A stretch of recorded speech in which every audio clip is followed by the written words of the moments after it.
You're listening to the Fazcast, produced on behalf of the Saracen Supporters Association and featuring the independent thoughts, rants and rambles of Saracens fans and special guests.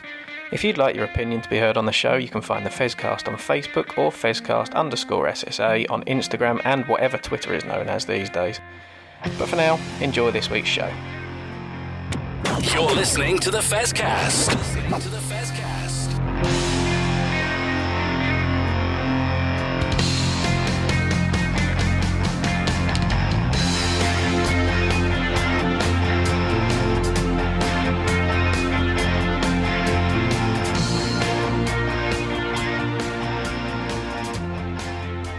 Well, hello everybody and welcome to another edition of the Fazcast, actually we just discussed on off air, it's probably going to become the edition of the Fazcast. I mean, that's going to come up in the show today. It's the hot topic of the moment, but we've got two people joining me. Matt's joining me and Joe's joining me, and Joe's joining us for the first part because we're going to start off today's show, aren't we? We're talking about the women's game away at Sale. But good morning to you guys. How are you all in the aftermath of a lovely weekend?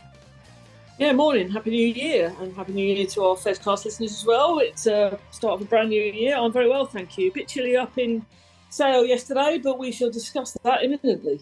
Yeah, absolutely. Matt, you okay? Yeah, Joe, that was almost professional. I've just got to go have a word with myself, and then I'll get back into the normal stuff. Don't worry. Yeah, I'm good, mate. I've not got a polished, prepared answer for you, like Joe, but yeah. Well, I mean, before we go into the main thing, we're not going to have any interviews in this week's show. It's just going to be a basic show because I think, Matt, you've probably been juggling the finances after two monster shows over Christmas and the New Year, interviewing Marcelo Bosch and Petrus du Plessis. I mean, figures for the Bosch I saw come through were good. I mean, presumably the same for Petrus, yeah? I think we're probably going to end up with that one being the bigger show with Petrus. Yeah, the numbers are always a bit further down over Christmas, but yeah, having Marcelo Bosch on was a great gift for all of us, and adding to that with some post-match stuff with May and Sydney as well. Good show. But yeah, the show with Petrus, fantastic. I actually listened to that myself for the first time 2 days ago. So yeah, I really enjoyed it. I mean, it was a wonderful interview. He's a top bloke. His Para, and he's what's the word I'm looking for? His devotion to the scrum, I think, was admirable, and his enthusiasm for actually, seeing the scrum for what it was, which is something that we'll discuss probably at the end of this show, Matt, when we talk about Tigers away yesterday. But Joe, over to you. You were up in Sale in the frozen northern west. Take your photographs of the club, which it was good to see Harry's giving you credit for that this morning as well on the social medias. But yeah, 69-3, what a result that is. It was a really, really class performance from the girls, actually. Beth Blacklock came in at number 10, played a real perler, really good experience, obviously insider with both Leanne starting and Ella coming off the bench as well. So fantastic performance from the girls, both in attack and in defence, cutting through Sale, who were and are one of the most formidable packs in the Power Premier 15. So it's, there was some crunching tackles there. It started off as a very cold and misty, frosty day up in Sale, but the sun came and burnt that away, and the girls put on a sparkling performance with a decent crowd of spectators. And there was some small portion of Sarries fans that made the trip up there as well, given the clashes with the men's game.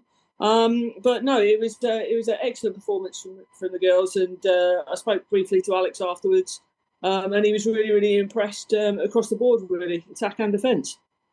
Well, yeah, it's good to see. I mean, you look at Sale, and something that we've been saying throughout this season's Fazcast is that, there are no easy games.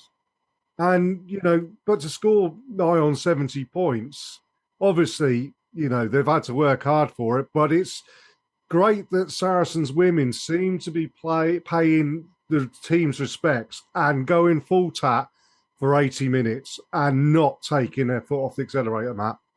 Well, yeah, and I mean they're not having a fantastic season, but Harlequins lost to Sale a few weeks ago. So, like you say, they're not a team to be taken lightly. They've lost a few games narrowly, and there is the correct amount of rotation going on among the squad all the time. Players are getting a rest here and there. There's always sort of 3, 4, 5 changes each week. I must admit, I looked at the table and thought, have we really only played 6 games? The season seems a lot longer than that, but we've done so. We've played 6, won 6 bonus points, and yeah, it's really good to see that we're not taking teams lightly. Fantastic performance all round, and done with a mix of English players with a smattering of internationals, as it's supposed to be this season, isn't it? Well, absolutely, yeah, and it's interesting. We will talk about that in a minute, Joe, because obviously Poppy Cleal's come out and mentioned the Ealing and Exeter game today and everything, and But I think the important thing, Joe, is, and I will gloss over the controversial moments, but say, I think what's most important from what I can gather from the performances I've seen and everything, it's not individuals shining and doing it. It's built on a team ethic. It's the team that are doing the performance that's allowing individuals to do individual things. But, you have a player come in at 10, another comes in at 10. It seems to be seamless. They're playing to the same hymn book, and it's consistent across the season. And that's, once you've got a team that's doing that with a bit of sparkle, it's very difficult to actually deal with that, isn't it? I absolutely agree. And I think it's a really nice position for Alex and his coaching team to be in, because he's just got a squad of players now that he could just pick any number of people, throw them and, mix them across positions as well. We've had Sophie Bridger can, play 10, play 12. There's a number of players there that can play across the park. Sophie the Goody played in the second row flanker yesterday, can play in the back row. Poppy the same. There's just a plethora of talent across the board there. And a note probably from one of our other Canadians there, McKinley Hunt came on for her debut, scored a try. And it was her birthday the day before, so that was quite nice for McKinley to celebrate with a birthday try yesterday. Paige Farrell's obviously player of the match yesterday, hat trick, some brilliant individual footwork where she was just rampaging down the wing, but also fantastic in defence as well. Both Lottie and Paige on the wing, Jess at the back as well. It was just a fantastic performance across the board. And I think this is the first time that actually our team have limited Sale to no tries this season. So, that says something for the team, both in attack and defence. And I think you're absolutely right. The diversity they've got in the squad and the rotation that they've got means that we're never putting out a weak team. It's just fabulous. You've got some really not good young players coming through as well. We've spoken about Amelia several times. She came on as well for a bit in the second half. It's just fantastic to see the girls, and from the way that their demeanour is, both pre-game, post-game, they're just really enjoying their rugby at the minute, which is, again, really, really lovely to see. And I don't think it's just about the wins. I think it's the gelling of the team, working with the coaches, team management. Gotta give a shout out to Mel as well, because she's working her backside off every week, getting everything organised. So yeah, it's just a really good atmosphere around the team, I think. Brilliant, excellent. And of course, we've now got to look forward to next week, to the big game of the season, really. I mean, let's be honest about it. There's a bit of blood of the not particularly nice blood there. There's a little bit of a story. There's a bit of revenge to be had, maybe. There's all sorts of things going on, all sorts of little sub-stories. But Exeter Chiefs at Stonex next week. This is the big game because, at the end of the day, this is the one that you want to win. And this is the one, you win this game, you really do, firstly, start to see a little bit of a split between Saracens and maybe the rest. And also it puts a line in the sand to say, this is where we're at. And I mean, I've got tickets to the game next week. You're hoping to go, aren't you, Matt? Yes, hopefully I'll be there. Yeah, and of course, Joe, you'll be there. So, we're going to try and hope to do something with the guys next week. But yeah, I mean, how do you see that going? I mean, you see more women's rugby than any of us have, Joe. I mean, is this a case that Saracens are really going through the gears, and you don't think, I mean, it's tough to say they're unbeatable because nobody's unbeatable, and Exeter have got a good side, but they're juggling players, whatever it may be. I mean, how do you see it going next week, Joe? I think it's going to be a really competitive game. And for our listeners, if you can get yourself to the Stone next week, I would definitely recommend it. It's going to be some class rugby on show, I think, from both teams. Exeter have got a strong squad. They've got a strong pack. They've got some speedsters down the wings there. They've had a couple of wobbles, been beaten by Gloucester Hartpury this year. So not undefeatable. We're at home. Encouragement from the crowd is always good because I know that the girls hear it and, they're spurred on. I was speaking to Marley at the game yesterday, and the game against Bristol, the Christmas cracker, all the girls have commented about how fantastic the crowd was and how great it is and how much they appreciate the fans coming out and giving them a roar on. So for the fans out there that are available to come and watch the game against Exeter Chiefs next week, I highly recommend the trip to the Stone X. In terms of the game itself, there's going to be some crunching tackles. There is some history. We were beaten by the Chiefs in the semi-final last year down at Sandy Park. So, there is probably more bite to this game than there has been for the other season games thus far. So I'm really looking forward to it. I think the girls will absolutely be up for it. And hopefully the crowd will be up for it as well. Indeed. I mean, I think probably where the game may be won or lost in this for both sides is in defence and discipline. I think that's going to be a key factor, discipline in particular. I mean, I suppose keeping a lid on Poppy that we've already mentioned in the thing, given what happened last season, I think that she's going to be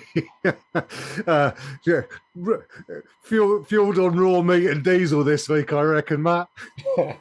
Yeah. It's like so there's a lot of...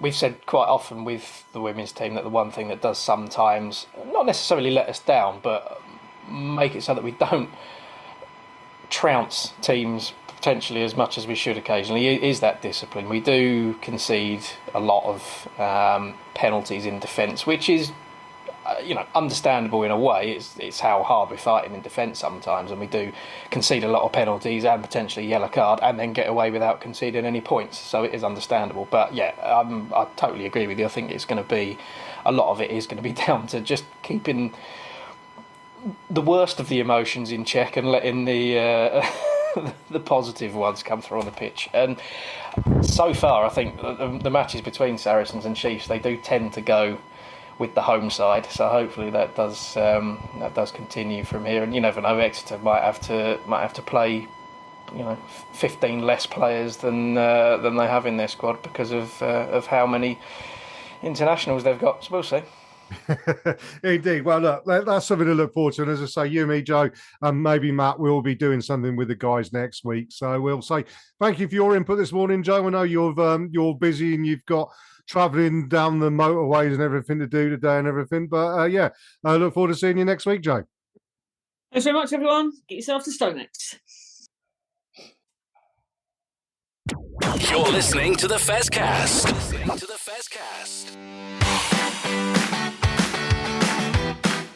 You are listening to the Fazcast, which is proudly sponsored by the Saracen Supporters Association, and I'm Alison Davis, one of the SSA committee. For a £10 annual subscription, the SSA provides our members with monthly newsletters, virtual and in-person player events, away match ticket allocations, and we organise pre-match gatherings at away matches.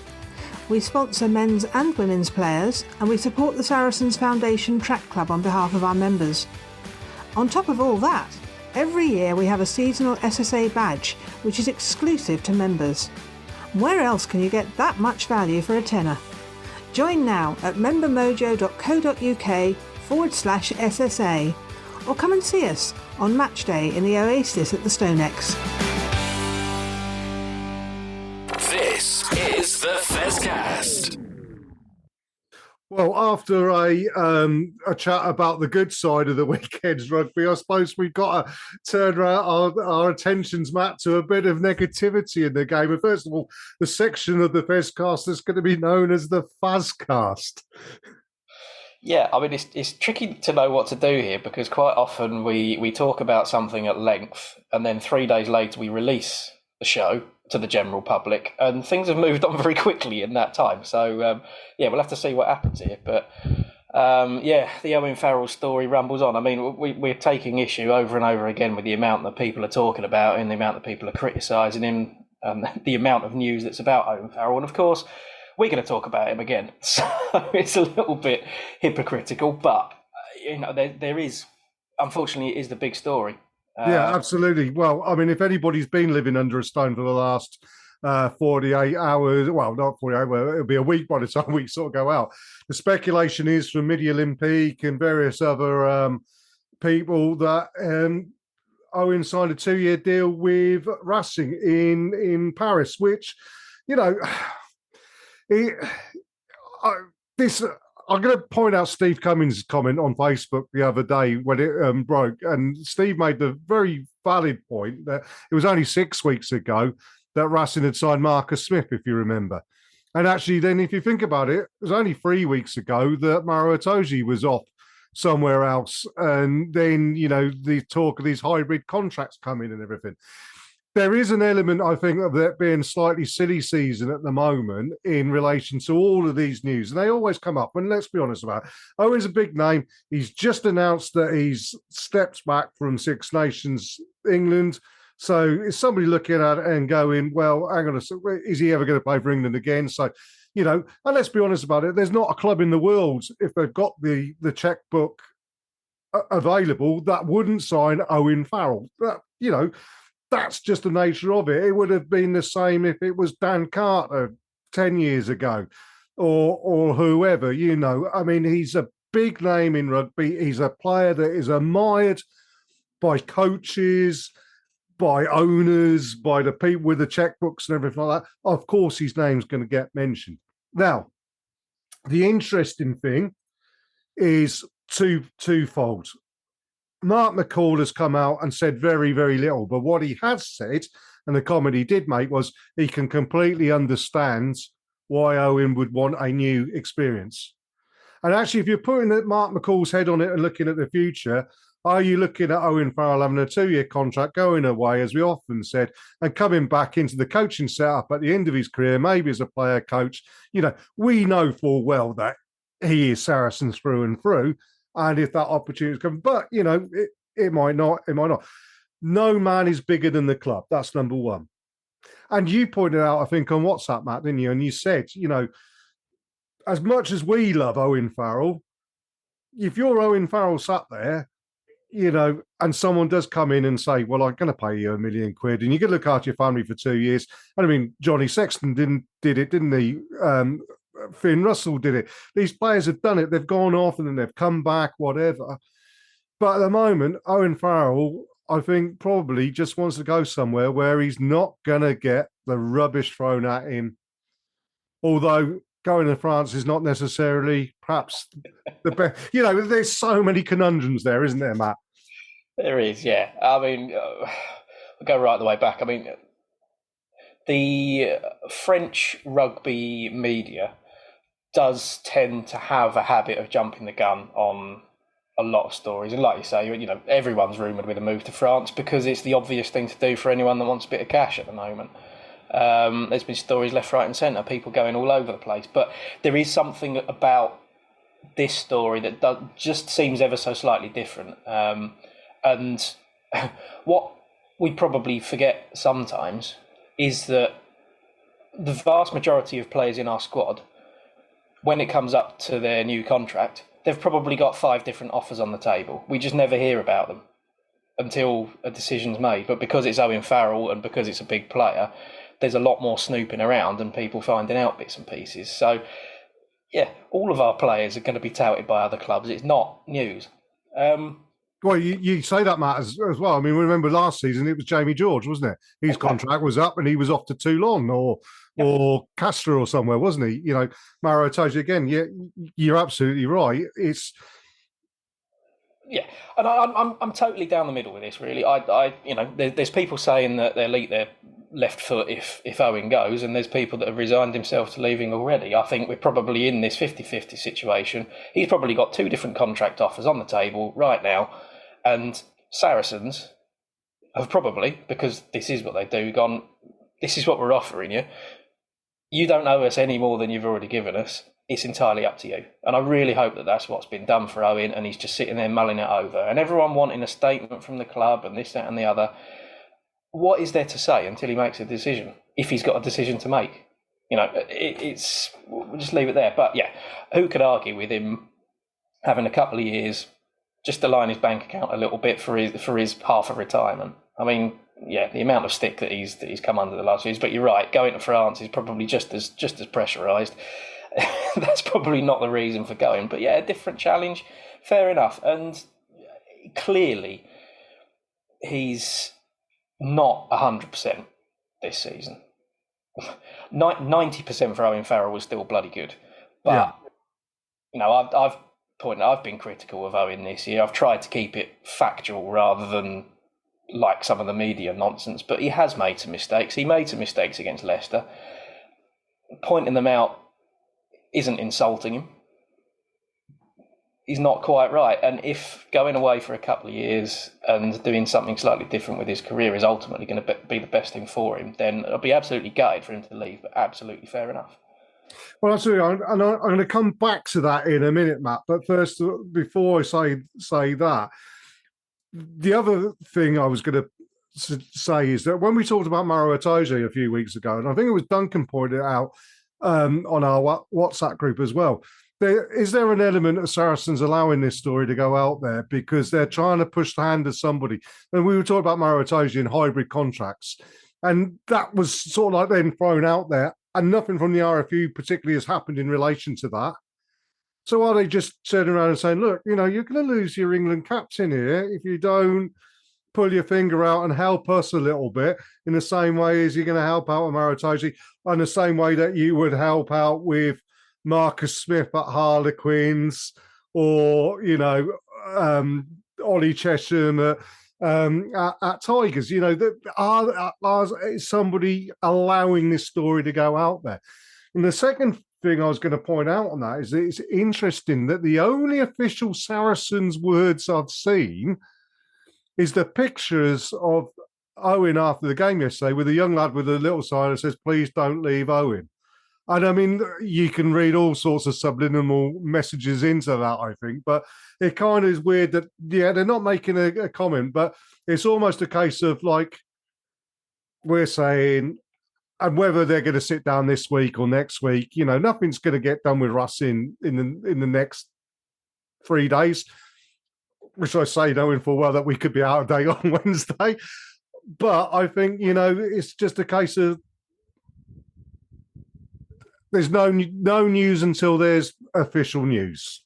Yeah, I don't think there's any point in the club sort of addressing random speculation, because otherwise they'd be doing it all the time. So yeah, that there will be something official when there's concrete. Either he signed a new deal or he's gone. And yeah, I did like the picture that went out, because we do criticise some of our own media sometimes, Saracens wise, because sometimes we don't get the communication that we want. But I think wherever that decision's been made to put out those couple of pictures and a brilliant little sign from a dad and his lad there as well, I think they've been very clever with that, because they knew it'd get a positive response, and a positive response from a lot of Leicester fans as well after yesterday as well.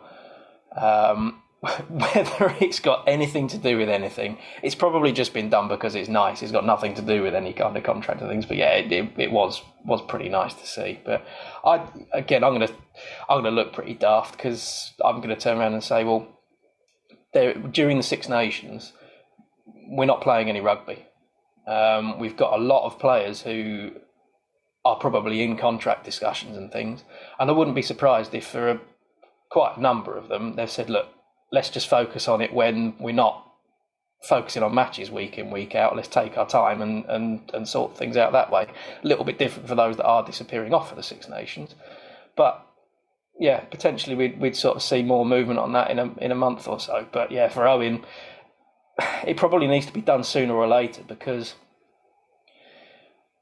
if Owen stays, if Owen goes, it has a big impact on our salaries for the season. Obviously, he is the marquee player, so it's not included in that. But if Owen goes, someone else is the marquee player. So however it works, it would free up a bit of money. And you might find certain players who aren't in discussions at all, because unfortunately they're having to wait to find out what happens with Marrow and what happens with Owen first. Yeah, but it's an interesting point you make there, because the next thing I was going to say is that if it is true and Owen Farrell is off, he's a player who's 32 years old. There's quite a lot of players at the club of a similar age. And there is, in sports teams in history, there's so many teams where they've kept players on too long. And the one thing, you look at Mark McCall as the director of rugby, he has no sentimentality about him particularly.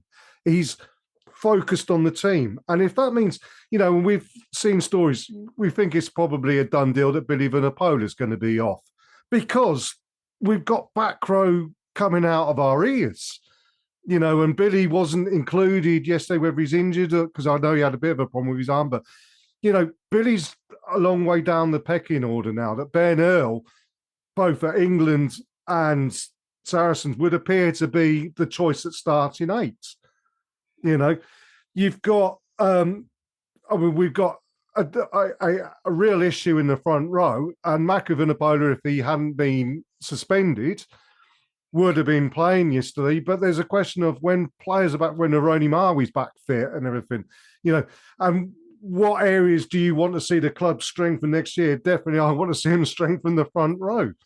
Jamie George is not necessarily the first name on the team sheet at Hawker anymore. And we saw it yesterday. He's on the sidelines. He's fit. KP started. I feel sorry for KP, and we'll discuss that in the next part. But Theo Dan, they're definitely looking at the future. And I'm just beginning to wonder whether next season you may see quite a few players. Will Alex Good get another season out of it? Sean Maitland? These older players potentially, I think, you might be seeing almost a night of the long knives, as it were, and some players going. And is that going to be Mark McCall's next thing? He's a man in his mid-50s now. Is he going to turn around and say, right, okay, I've done it once. The challenge I want to do is to do it again and almost start at square one and bring another group of lads through? Could do, yeah, could do. I had a good discussion with someone on X yesterday about the same sort of thing. I mean, there's a few people saying, that are already turning around saying, yeah, this squad has been around 2 or 3 years too long. We need to cut everyone out. There's so many players that aren't worth their salt in the squad. They're too old. They've been too loyal to players because they've been around too long. And you go, well, hold on a minute. The vast majority of these players that you're now talking about are the ones that won the league last season. So steady on. And the names that you've mentioned there that are more senior in the side, they're probably around, and they've probably been around a little bit longer than we expected them to be because of the injuries that we've had. I mean, Mako Vunipola is a perfect one. We discussed it last night. He may be a lot further down the pecking order because Saracens not pinned their hopes, but we put a lot of faith and a lot of confidence and a lot of work into Ralph Adams-Hale and Sam Crean at Loosehead, both of whom have been pretty much injured full stop for the last 2 or 3 years. And they would have been pushing Mako. We've brought in players around it. but things would have been different if they weren't injured. Sean Maitland got a very last-minute new contract because we couldn't sign another winger, and we had 2 or 3 injuries. So he signed another deal at the age of 35. And you're right, Jamie George, he probably is starting to slide down the order a bit. And Owen Farrell, I looked it up because I was curious, sort of the age demographic within the squad. There's 5 players older than Owen. We mentioned 4 of them already. The other one, I didn't actually realise, is Alex Lewington, who's a couple of days older than Owen Farrell, who looks like a spring chicken to me, but he's also 32. But there's not many players actually in their 30s beyond that. And then you get into your Maro Itojis, your Nick Tompkins, that sort of, they're 28, 29, and they become your senior players in the squad. So it doesn't look that bad. We're talking about the ageing players in the side. I mean, some of them, like Alec Davis, are potentially, they're a bit of a stopgap in some ways. And we're probably looking at the same kind of thing if Owen disappears off for 2 years. I'm not 100% sure that we'd immediately go out and bring in a superstar 10. We might have a year or two where you've got Good, Lazowski, and Manu Vunipola, all reasonably capable at 10, and we're having a couple of years where we balance the squad out a little bit more. And you never know, a certain fella down at Bristol might decide he wants to come back and have a crack at playing 10 as well, just to chuck that out there. Yeah. But, who knows? Absolutely. Look, let's stop it there because, as I say, this could go on and on and on and on and on and on and on like Ariston. So we'll have a quick break there and then we'll come back and we'll discuss Tigers Away. Hi, this is Petrus Duplessis and you are listening to the Fazcast. This is the Fazcast. Well, let's now talk about, in our final part of this show with Matt, Tigers away in the Premiership. Now, on Wednesday night, I was interviewed on Radio Leicester's rugby show, along with Tom Tharndell, about the game and previewing the game. And at that point, my comment was that I felt it was an important game for Saracens, but it's away at Leicester. I mean, lots of teams go away to Leicester and struggle. You see Bath the week before with a team of similar strength, maybe a little bit less strong on paper than what Saracens put out, primarily in the backs, but stronger in the forwards, should we say, than we were. And they got their pants pulled down a little bit. Now, I know Sam on our WhatsApp group immediately after the game turned around and was in fits of apoplexy. But I don't actually think that the performance was as bad. But I mean, I think it was more important for Leicester to win because if Saracens had beaten Leicester at Leicester, they'd have been cut adrift. There's no way they're getting top 4. We could afford to lose the game yesterday. Would have preferred to lose in bonus point, but we're not cut adrift from that top 4, although we're in 6th place. And then to see Saints beating Exeter Chiefs in an amazing game down at Sandy Park, but more importantly, Bristol beating Sale did us a big favour and gave us that little bit of breathing space that perhaps, in a season that is, as we've said so many times, condensed, and where teams have really stepped up this season as well. It wasn't before we look at the performance, the result wasn't as bad as perhaps we immediately thought of in the first light of the defeat, Matt. No, and I agree with what you actually said on our WhatsApp as well, that a lot of the talk was about how Leicester's poor handling sort of meant that the score wasn't as big as it was, and that is absolutely true, but a lot of that poor handling was down to the pressure in defence that we had. And now it's very difficult to win a game when only your defence is working. We have done it before, but it does make it more difficult. But yeah, can't really deny that we defended pretty damn well. Again, the points that we conceded were frustrating errors, really, rather than or the scrum collapsing. rather than just being torn apart by a team in attack.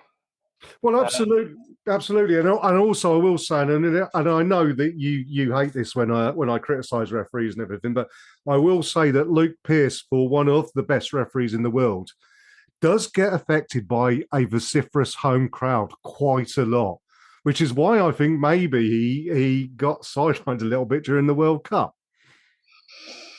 Yeah, I mean, it's not often that I turn around and go, yeah, I'm not very happy with the refereeing performance, because I try and stay as sort of balanced as possible with that. But there was definitely a short period of the game where I was looking at it and going, yeah, he's just carried away with the atmosphere. He had giving penalties Leicester for turnovers when the bloke's pretty much lying down for a start. It was a bit silly, but at the same time, we were our own worst enemies there with things like the scrum and that. But I mean, I want to go back to what you said at the start as well about just the league being condensed. I mean, there's a lot of people turning around and saying, "Oh yeah, Saracens, we're not playing like we were the last season or two." And well, no, we're probably not.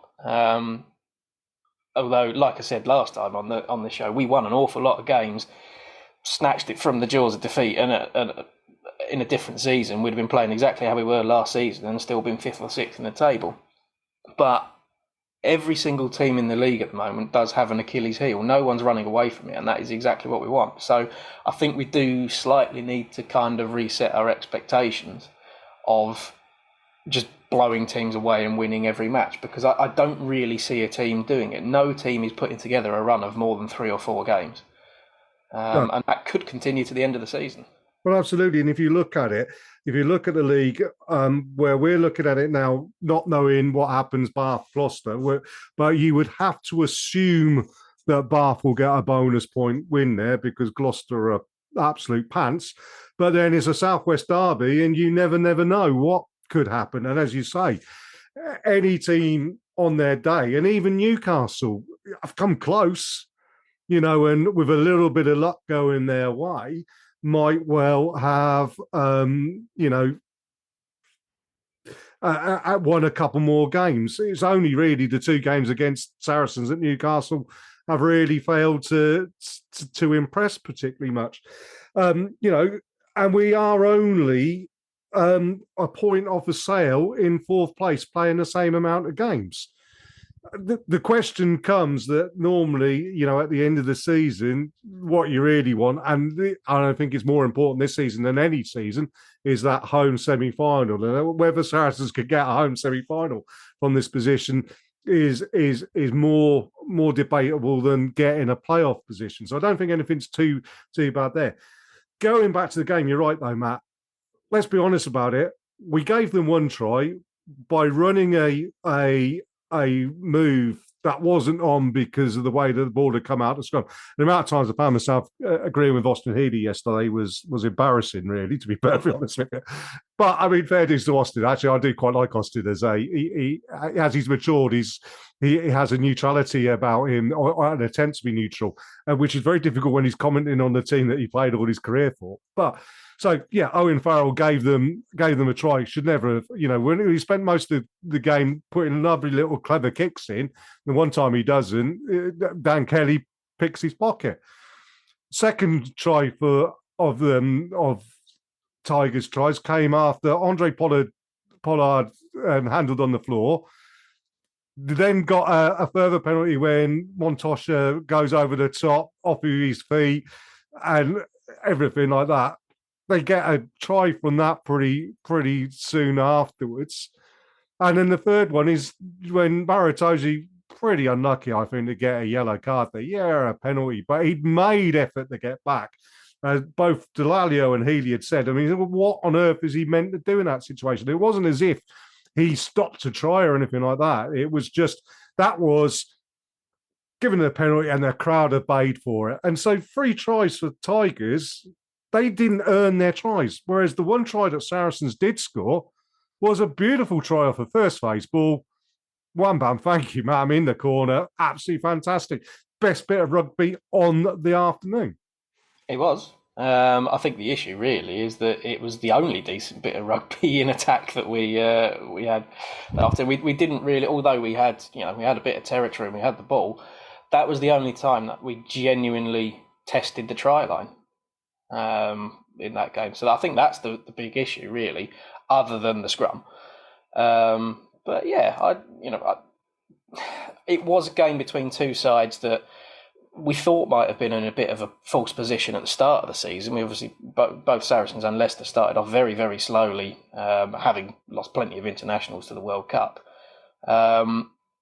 We did have a little patch. Leicester are still sort of trying to recover from that. And it did look like a game between two teams in the middle of the table. Yeah. On another day, we might have got something out of that, but it didn't really seem to be going right. But yeah, we were one intercept try or one referee decision away from at least a point. So it could be worse, couldn't it? Well, absolutely. I think that's the key thing there. I will say that everybody's blowing smoke up Tigers' backsides at the moment. They're not that good. I really have not. Although they've gone on a run, they've reverted very much to type, and their accuracy was nowhere. And you're right, as we said right at the very start of this, I think a lot of the accuracy was down to the fact that Maro Itoje in particular, and Theo McFarlane threw himself about a bit. Juan Martin Gonzalez does, we know that he does, and obviously Ben Earl as well. I think a lot of their inaccuracy came from the fact that we in defence were Wolfpack. And I know Sam's going on about how toothless and deflated Saracens were. I don't think he's being fair on them on that one, in defence at least. Attack, yeah, okay. But there you go. I do want to pick out a couple of players, though, who I think are deserving of some words. First off, Gareth Simpson at scrum up. I thought he had a good game. I really did. I think his kicking was accurate. His passing was accurate. The times that when we did get ball going forward, it's because he got to the ruck quick and he got that ball out quick and he knew what was on and what he wanted to do with it. So that's number one. I was quite happy with him. The other side of the scrum, Tom Whiteley did his normal, I'm going to up myself because I'm playing against Saracens and I know what's going on here. The other lad I want to pull out, though, for special mention is Sam Crean, because the scrum's been a problem for us. We know that. We've been talking that one going backwards and forwards. And, yeah, he had a couple of moments where he got done. But on the whole, I think Sam stood up really, really strong and did a lot of good work in the game. No, I think you're right. We've got a... Things are always a bit relative. You sort of go to the other side of the scrum over the last few weeks. Someone who's coming for a little bit of criticism in some quarters is Alec Clary. And you think, well, hold on a second. He knows his own place in the squad, and he's probably playing a lot more than he was expecting, and he's trying to take his opportunity. But at the end of the day, he's a third or fourth choice tight head, and you've got to treat him like that. Sam Crean, exactly the same. He's probably, 5 or 6 in the pecking order? He's just come back from a year of injury. And he's been thrust in for his first game of the season, I think, at Welford Road. Best of luck, mate. On you go. So it's, fair play to him. Yeah, he got pinged in the scrum a couple of times, but everyone has been. I think it's probably worth mentioning that Mulipola, when he came on, looked pretty solid. I mean, you may as well give him a contract until he's 50 at the moment. But yeah, some of the guys that are out there are members of the squad that people are saying aren't worth their place in the team. But you've got to look at things with a bit of perspective and go, they're not first, second choice, and they probably know they're not first, second choice. They're just trying to take their opportunities. And Sam Crean will be probably on the lowest wage out of anyone in that squad. So fair play to him for fronting up and doing it when it counts. And I think he has got a long-term place with us, really. You probably go back to 2020 in our weird end of season post-COVID, we're getting relegated, everyone can have a game kind of thing. He was a walking highlight reel. He's been set back by a couple of injuries. So I do hope that actually he's able to, it might be this season. He has played a couple of games at Ampthill, and hopefully he'll continue to do that once we've got some players back. And next season we might see a little bit more of him, because I do think he's got something about him. And you never know, Ralph Adams-Hale might have 2 games without injury as well. Well, absolutely. I mean, and again, that's a conversation for the summer, isn't it? When you look at players that are continually injured, and KP Pifatelli is another one, isn't it? He's come back from injury, and within 5 minutes he's off the field again. You have to ask the question, as much as it's a physical thing, is there a mental thing there as well that means that some players get injured? And, you have to question their value in that situation.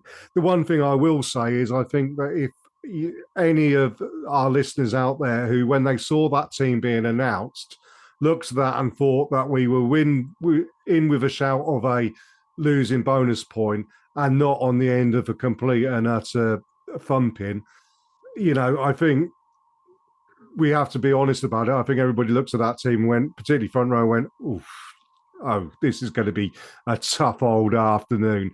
And, credit to those guys. Now, let's finish up. Just to say, on the league thing side of things, 2 big matches coming up, one at the end of January, one in March.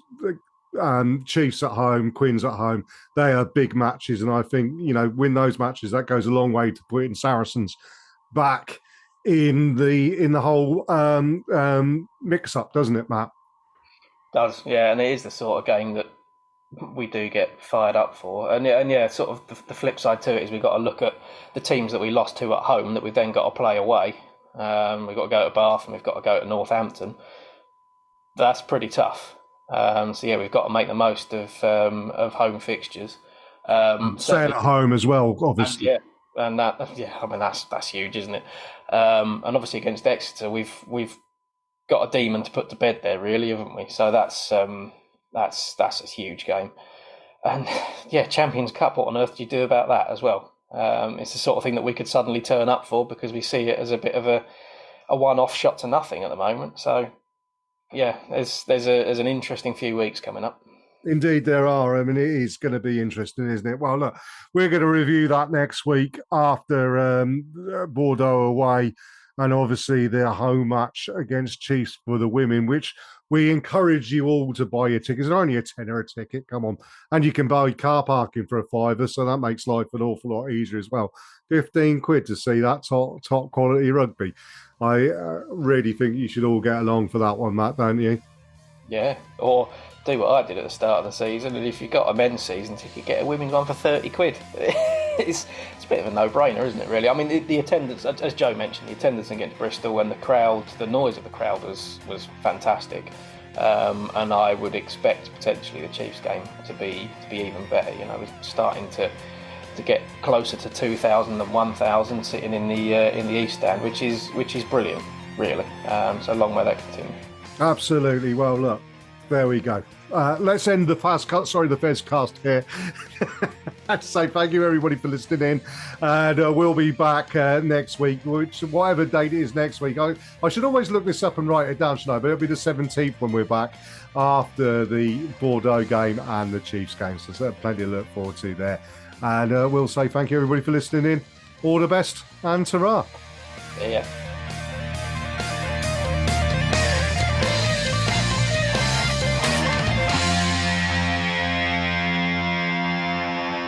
This is the Fazcast.